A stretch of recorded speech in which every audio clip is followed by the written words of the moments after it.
აფიქრდეს და გაანალიზოს. ბოლო წელიწად ნახევრის განმავლობაში მათ შემდეგ რაც საქართველოს უარი ეთქვა წინაჯერზე კანდიდატის სტატუსის მონიჭებაზე, როგორ მოიქცა საქართველოს ხელისუფლება ერთის მხრივ იმისთვის, რომ არც ერთი საბაბი არ დაეტოვებინა უარისთვის და მეორე, როგორი საგარეო პოლიტიკა ვაწარმოეთ ჩვენ იმისთვის, რომ ჩვენი პარტნიორები დაგვერწმუნებინა, რომ ერთადერთი სწორი გადაწყვეტილება საქართველოს მიმართ უნდა იყოს კანდიდატის სტატუსის მინიჭება. მე მგონი გამოჩნდა, რომ მართალი, სწორი პოლიტიკა ჰქონდა საქართველოს ხელისუფლებას და გამოჩნდა, რომ ოპოზიცია და ზოგიერთი აქტივისტთა ჯგუფი რომ პირდაპირ ამ მიზნის საწინააღმდეგოდ მოქმედებენ. ამ ანალიზს თუ გავყვებით და სწორედ ასე გააგრძელებს საქართველოს ხელისუფლება მოქმედებას, ჩვენ ერთი წელი გვაქვს შემდეგ გადაწყვეტილებამდე, რომლის რა პროცესშიც საქართველოს ხელისუფლება ზუსტად ისეთივე წარმატებით დაიწყებს ამ საკითხებზე მუშაობას. ერთადერთი მე რისი შიშიც მაქვს, რომ გამომდინარე იქიდან, რომ წინასაარჩევნო პერიოდი გვექნება, ოპოზიცია და ზოგიერთი მათ შორის პოლიტიზირებული არასამთავრობო ორგანიზაცია კიდევ უფრო გააფთრებულად შეეცდება რადიკალური დღესასრიგის შემოტანას, კიდევ უფრო გააფთრებულად შეეცდება, რომ ყველანაირად დაანახოს ევროკავშირს განხეთქილება ქვეყნის შიგნით. ამას აკეთებდნენ წელიწად ნახევრის განმავლობაში, ვერ შეძლეს.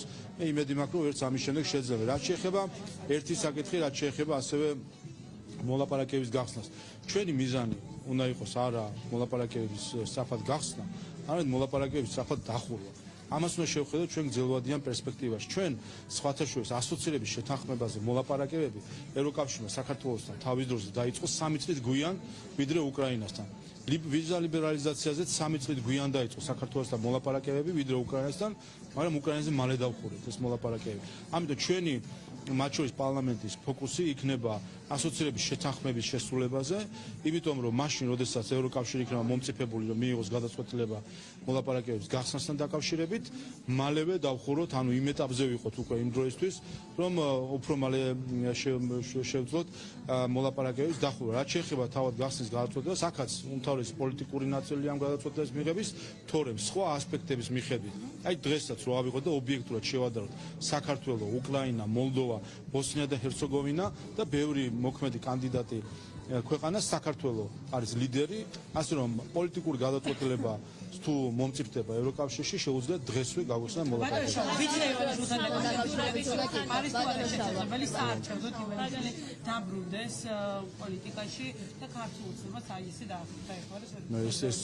ეს კითხვა ეკუთვნის ბიძინა ივანიშვილს, მე როგორ უნდა გიპასუხოთ ამაზე, მას გაცხადებული, მას არა, თქვენ ხედავთ, რომ სწორედ ქართული ოცნების აი ბოლო პერიოდი, მას შემდეგ რაც ბიძინა ივანიშვილი გავიდა პოლიტიკიდან, აჩვენა თუ რამდენად სწორედ, გააზრებულად, დაფიქრებულად მოქმედებს საქართველოს ხელისუფლება. სხვათა შორის, რომ საუბარი არის ხოლმე თითქოს ბიძინა ივანიშვილი ერევა პოლიტიკური გადაწყვეტილების მიღებაში და მისი კარნახით ხდება რაც გადაწყვეტილების მიღება, დაასახელონ რომელი არის ის გადაწყვეტილება, რომელსაც ეს ხელისუფლება, საქართველოს ხელისუფლება არ მიიღებდა ისე როგორც მიიღო. რომელი არის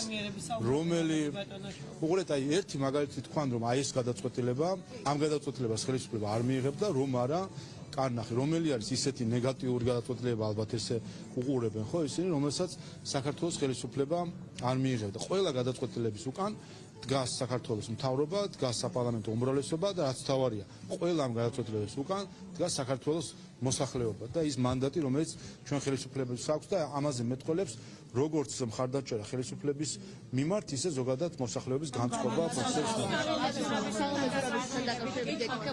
იმყოფებოდა ის ზეიმზე, რომელიც იყოს პარასკევს კანდიდატის სტატუსთან დაკავშირებით. როგორ ფიქრობთ, რა იყო მისი მოსვლის მიზანი ამ ზეიმზე და ზოგადად იმსახურებდა თუ არა თუნდაც ის სიტყვით გამოსვლის? საქართველოს პრეზიდენტმა და საქართველოს მოქალაქეების მიემართა თქვენ მიერ შერჩეული არჩევნებს.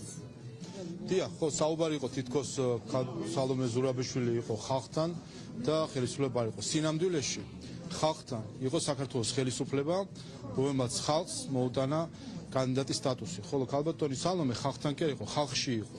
ხალხში ის ნამდვილად იყო, მაგრამ ხალხთან ის არ არის მას შემდეგ განსაკუთრებით, როდესაც მან ღვთისა და ერის წინაშე დადებული ფიცი დაარღვია, რაც დადასტურებულია საკონსტიტუციო სასამართლოს გადაწყვეტილებით და რა თქმა უნდა, როდესაც ადამიანი არღვევს მის მიერ დადებულ ფიცს, როდესაც ადამიანი არღვევს კონსტიტუციას, განზრახ და უხეშად, თავისთავად ის ამითი აყენებს თავის თავს ხალხის მიღმა. ამიტომ ამ მდგომარეობაში ქალბატონმა სალომემ თავისი თავით თავადვე ჩაიყენა იმით, რომ დაარღვია კონსტიტუცია, კონსტიტუციური განაჩენი მის წინააღმდეგ გამოტანილია უკვე საკონსტიტუციო სასამართლოს მიერ და ასევე საპარლამენტო უმრავლესობის მიერ საქართველოს მოსახლეობის უმრავლესობის სახელით. ამიტომ აქ საუბარი აქ მათ შორის მისი ეს ქცევა რომ ღონისძიებაზე ასე ვთქვათ ასეთი გარემოების შეცვალა ეს კიდევ ერთხელ ადასტურებს რომ მის მთლიანად მომართული არის რომ რაიმენარად განხეთქილებები შეიტანოს საზოგადოებაში და აჩვენოს ცუდ სურათში ცუდი მხრივ წარმოაჩინოს საკუთარი ქვეყანა. რა თქმა უნდა საქართველოს ხელისუფლება გამოირჩევა ზოგიერთი აჟიტირებული ოპოზიციონერისგან იმით რომ ჩვენ ვართ თანმიმდევრული და არა იმპულსური. თანმიმდევრობა გულისხმობს იმას რომ ქალბატონმა სალომემ დაარღვია პრეზიდენტის ფიცი, დაარღვია საქართველოს კონსტიტუცია, ეს დადასტურებული არის საკონსტიტუციო სასამართლოს გადაწყვეტილებას და რაც თავარია ის აცხადებს რომ ის კვლავაც დაარღვევს საქართველოს კონსტიტუციას. ამიტომ ადამიანი რომელიც არღვევს საქართველოს კონსტიტუციას რა თქმა უნდა ვერ იქნება ხალხთან ერთად რომლის კონსტიტუციაც ეს არის. ადამიანზე დავიწყე ბატონ შავა რამდენჯერმე ანუ ეხლა როდესაც სტატუსი მივიღეთ ვიცით რომ წევრობის ბავშვები და ბიჭი გადასაქმენი მათ შორის 9 პრიორიტეტი მოლაპარაკებულ დასახელდა. ბატონ შავა როდიდან დაიწყება ეს პროცესი ამის შესრულება და თქვენ ზევანი საუბრობთ თქვენს ოპონენტებზე აი სტატუსის შემდეგ თუ არა რომ მათი პოლიტიკური პოზა ცუდად რომ ვთქვათ თუ კარგად არ ვიცი შეიცვლება აი ამ რეკომენდაციებთან და იმასთან მიმართებაში. პირველ რაც შეეხება რეკომენდაციებს და შემდეგ სამუშაოს იცით რომ არის სამოქმედო გეგმა დამტკიცებული უწყებაჩორის კომისიის მიერ რომელიც გასაჯაროდება და სწორედ ამ გეგმის მიხედვით ჩვენ გავაგრძელებთ მუშაობას ისეთივე წარმატებით როგორც აქამდე მუშაობდით ამ საკითხთან დაკავშირებით და შეეხება ოპოზიციას ნახეთ განადგურებული არის ფაქტობრივად ოპოზიცია თქვენ ნახეთ რომ პარასკევს როდესაც ჩვენ მქონდა შემოდგომა სესიის ბოლოს ხდომა რომელიც ისედაც მნიშვნელოვანი ხდომა არის იმიტომ რომ სესია იხურება ჰიმნი უნდა გაჟღერდეს ნახეთ რომ ოპოზიციის თითოეულად წარმომადგენელი იყოფებოდა საერთოდ ხდომაზე იმ დღეს, როდესაც ჩვენ წინა საღამოს მოგვენიჭა კანდიდატის სტატუსი, მეორე დღეს ხდომაზეც კი არ მოვიდნენ, იმისთვის რომ არ აღენიშნათ ეს და აღარ ვსაუბრობ იმაზე, რომ საერთოდ მათი მხრიდან დამოკიდებულება თუ როგორი ასე ვთქვათ ჩამოსდიოდა ცხვირპირი, როდესაც ეს ამბავი გაიგეს და არ გაუხარდათ თქვენი აზრი. რა თქმა უნდა, თქვენ ნახეთ მათ შორის რომ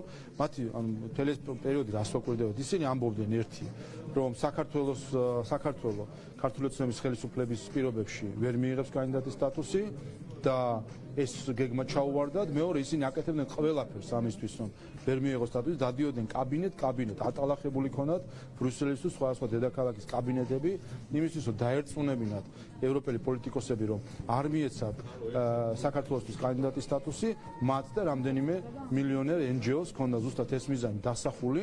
ნახეთ, რომ სტატიებს აქვეყნებდნენ ამაზე NGO-ები წერდნენ სტატიებს, რომ გადაეწიათ კანდიდატის სტატუსის მიცემა, ან ისე მოეცათ საქართველოს კანდიდატის სტატუსი, რომ ეს იარაღად ქცეულიყო ოპოზიციის ხელში. ასე რომ კიდევ ერთხელ ქართული რადიკალური ოპოზიცია და სამწუხაროდ ხანდახან ზოგიერთი არარადიკალურიც კიდევ ერთხელ დამარცხდა ქართველი ხალხის და საქართველოს ისტორიის წინაშე. პრემიერის განცხადებას რომ საქართველოს ხელისუფლებამ ვერ აიცილა 2008 წლის აგვისტოს ომი, ამას აფასებენ რუსული ნარატივის გაგრძელებად ოპოზიციის წარმომადგენლები. რამდენად ეთანხმება ეს რუსულ გზავნილებს თქვენ?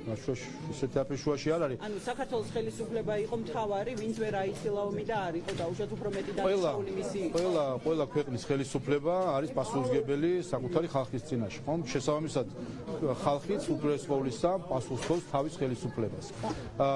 ისტორია რთული არის, განსაჯო, რა შეიძლება მომხდარიყო, რა შეიძლება არ მომხდარიყო, მაგრამ უახლოესი წელიწად ნახევარი გვაჩვენებს ჩვენ თუ როგორ შეძლო საქართველოს მოქმედმა ხელისუფლებამ რომ არ წასულიყო ესკალაციის გზაზე. ეს ძალიან ადვილად შესაძლებელი იყო, რომ საქართველო გადავარდნილიყო ესკალაციის გზაზე, მათ შორის რუსეთთან ესკალაციის გზაზე.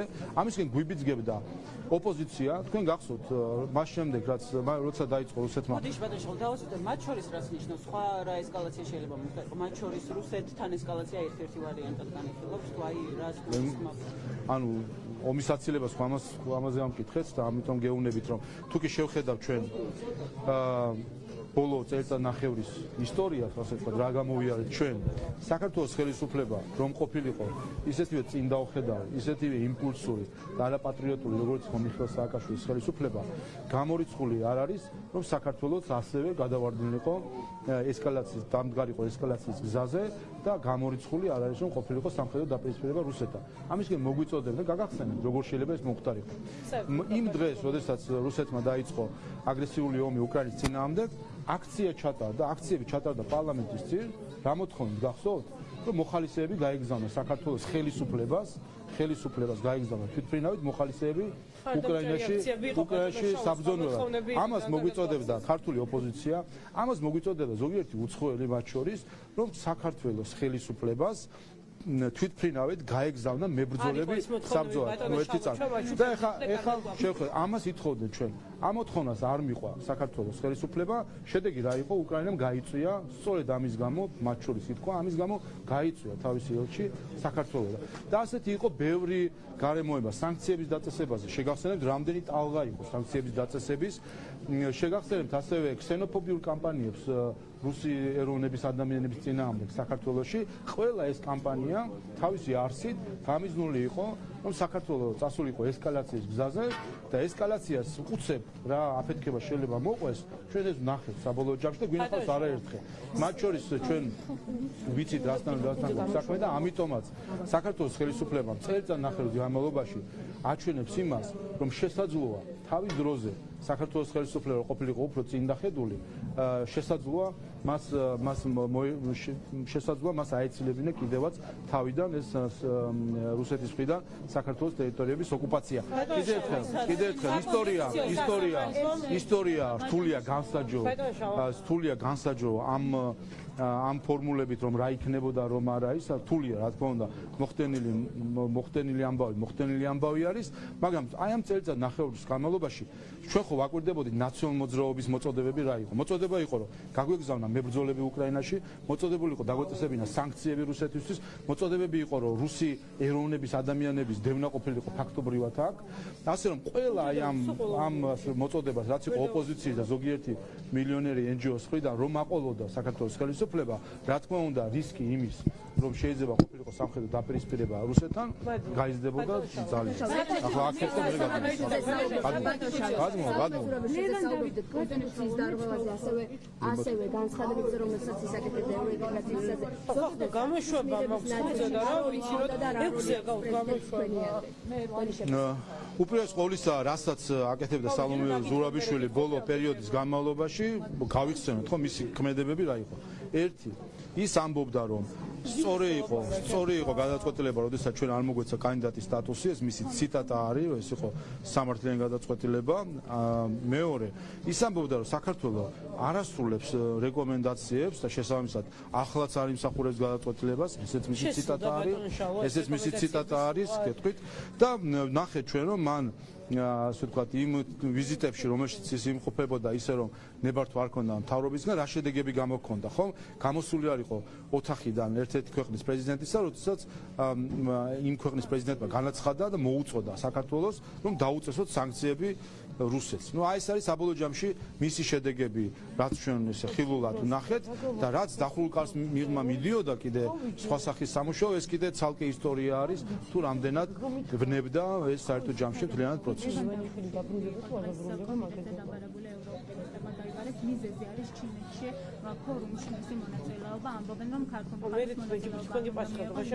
რუსული მხარე იყო იქ წარმოქმნილი, რას ემსახურება ოპოზიციის ეს განცხადებები და არის ნუ არაფერს ესეც იმ ნარატივის ნაწილია რომ რაიმენაირად საქართველოს გადააგდონ რადიკალურ კალაპოტში.